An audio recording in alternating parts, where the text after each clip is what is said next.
Hello, everybody, and welcome to the Goddess Guidance Oracle message for November 2021. I am Deanna Durrell, your intuitive relationship coach and spiritual mentor.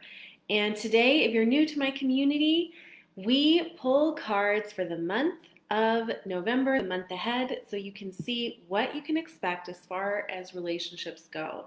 And these messages apply whether you are single, in a relationship, or just wanting to explore a relationship with yourself. Okay, so as each card goes up, I invite you to get out a sheet of paper and write down the insights that come up for you because this is a very intuitive community.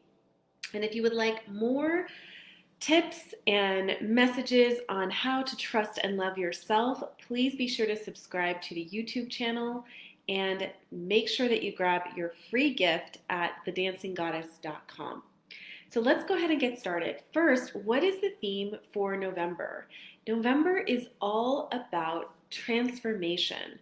And traditionally, right, it's a time of gratitude and gathering together, and it's like the beginning of the holiday season and winter and all of these things. But there's so much potential for transformation this month as it relates to your internal relationships, your relationship with how you speak to yourself, what you believe is true for you in relationships, whether it's romantic or platonic. And what you choose to believe is going to impact what you see and what you create out there. So, having said that, it is a great month to do some inventory on the relationships in your life. You may have experienced people randomly or seemingly randomly leaving your life. Maybe some of them blindsided you, like, what did I do wrong? Or other people came into your life very unexpectedly, very easily, that are there to support and help you along your path. And you're like, oh my gosh, am I worthy of this person in my life? So it's both extremes. You may be that person for somebody else. Maybe you meet somebody at the grocery store or, in an event. It doesn't matter, even an online event where you just click instantly and you feel like you've known them forever, and then other people that you just can't stand on sight. So this month really spotlights relationships, and because we're also in Scorpio season, it's encouraging you to weed out those relationships that suck you dry, where you are constantly giving and not receiving anything, and invite people that you can go deeper with, that you can connect on a spiritual level with. And it's very obvious, right, when you can't connect. So if that's been happening to you already, just know that you're exactly where you need to be. And the totem animal for the month is the Phoenix rising. So there's a lot of great potential for change, for transformation. And with that, our first card for this first week in November is grounding. Go deep, explore your roots. And for those of you that love Oracle decks, this is one of my favorites, Denise Linn's Sacred Traveler Oracle cards. So check it out on Amazon. I'm sure they're everywhere. But what I see in this card for everybody as it relates to relationships is you may this first week want some time alone. You may want to pull back from the craziness of, the day-to-day and just see, wow, what's really bothering me? Or what do I really want more of? What is going to ground me? Who grounds me and who ungrounds me? So it's a great week for reflection, for self-inventory, and for restoration. If you've been having a hard time sleeping, this is a good week where you can experiment with like essential oils, or maybe, getting up an hour earlier and retiring an hour earlier and seeing what you can do to get back in your body, because your answers are going to come when you're rooted, when you feel safe. They're not going to come when you're running around trying to accomplish your thousands of to-dos. Then we go to week 2, which I just want to pull up the calendar because November's a longer month. We're going to be pulling 5 cards. So the second week starts on November 7th. So the week of November 7th, choosing your path. All is possible. So Relationship wise, this is about saying, okay, I've done my self inquiry. I know what grounds me, I know who ungrounds me. And now I'm going to choose, right, who I want to spend time with, who I need to maybe cut ties with, and know that even though there may be a lot of people leaving your life, there's also going to be unlimited possibilities for people to come back, maybe from the past. Maybe they've had an awakening or you had an awakening. So, rekindling, I also feel, is possible in this second week. But ultimately, you choose your path. So, if you are into angels, this to me reminds me of Archangel Michael's energy, which is very protective, it's very healing, but it's also quite fierce, and it's asking you to make a decision. So instead of having the universe decide for you, it's really saying, well, what do you want? Like, claim it, name it, and then we'll help you. But first, you have to get out of your own way, right? And cut away anything that is keeping you from that path.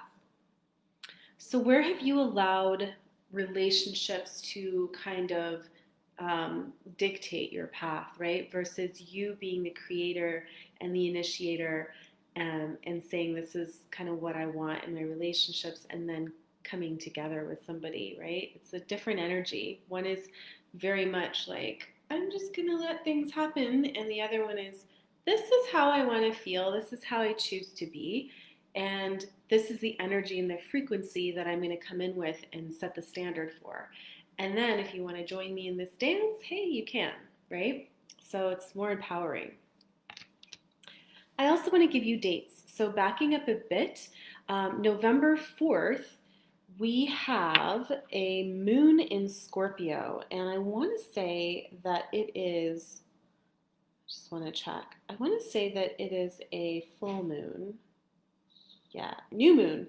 New moon on the 4th. And for those of you that like to know the exact time, this is in Pacific time. So it's at 2:14 p.m.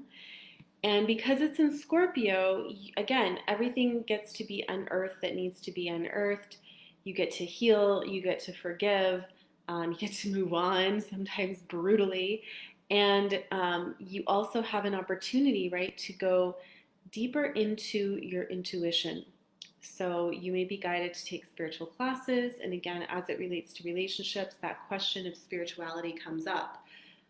Do I share a spiritual partnership with my spouse, with my friends? Do I have to hide this part of myself? Can I be myself? All of these questions are very Scorpio, and they're great questions to ask yourself as we hit that new moon on the 4th. Okay, moving on to week 3 in November, which is the week of the 14th. Oh my gosh. Transformation, Phoenix rising, a fresh new way of living emerges. So once that new moon hits, you've made some declarations, some intentions, you've chosen your path, you know what's supposed to be happening, and now you get to experience the rebirth. This is so beautiful. So again, in this third week, and if you're in the States, it's the week before Thanksgiving, a new identity may emerge. You may find yourself changing clothes, changing hairstyles, going different places, and just experimenting, trying on different versions of yourself until you see what feels right.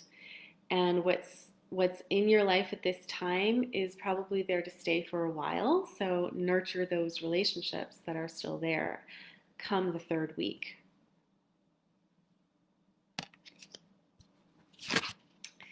All right, and then we go to the 4th week, which is the week of the 21st. Embracing enthusiasm, shout to the heavens with happiness. So this card makes me really happy. The butterfly is again continuing that theme of transformation and growth, right? And also joy. I see a lot of joy here. And we've got a full moon in Taurus on November 19th. So right before this, you've got a full moon. So things come to fruition, things wrap up, and now you can embrace some lightness.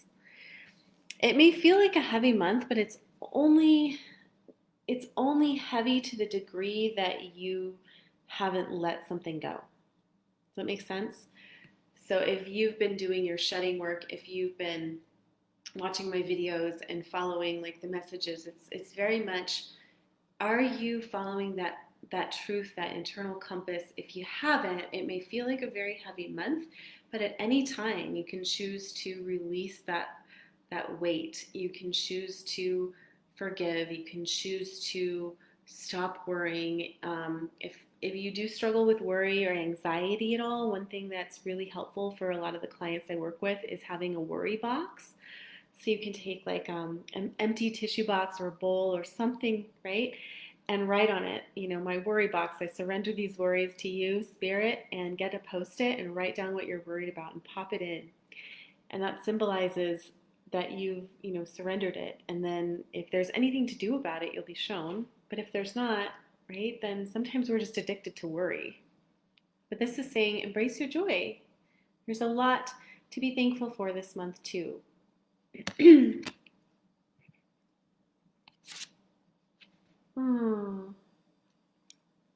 then we get to the end of the month, which is the week of the 28th.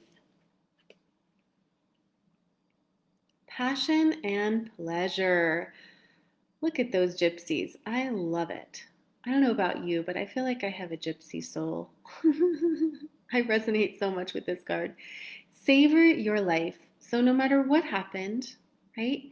At the end of the day, when you focus on what brings you passion and pleasure, then life becomes exactly what it's meant to be, which is an exploration of this thing called human experience here on earth, right? Your soul's having a human experience. And having fun in your relationships, knowing that no relationship completes you, that you are one with the universe, and that you can choose to believe that life is hard, or you can choose to believe that life is here to teach you things about yourself so that you can grow and get closer to who you really are. And you can share that with the world and share that with anybody that you meet, anybody that you want. So to recap, start by grounding yourself. Start by getting quiet. In a season that is usually not very quiet, start with quiet. Expand your mind. Choose, be discerning about what gets to stay, what gets to go. As you do so, you will transform and change. And a lightness emerges. And that it's safe for you to really experience passion and pleasure in your life no matter what has happened. So that is it for the November message, but I would love to hear from you. What are you creating in your relationships this November? What's one word? What's one belief that you want to start really implementing and embodying? Maybe it's something you don't quite believe yet, but you really want to believe. Share it with me in the comments, and as always, thank you so much for watching. If you'd like more, please subscribe to the channel and check out thedancinggoddess.com.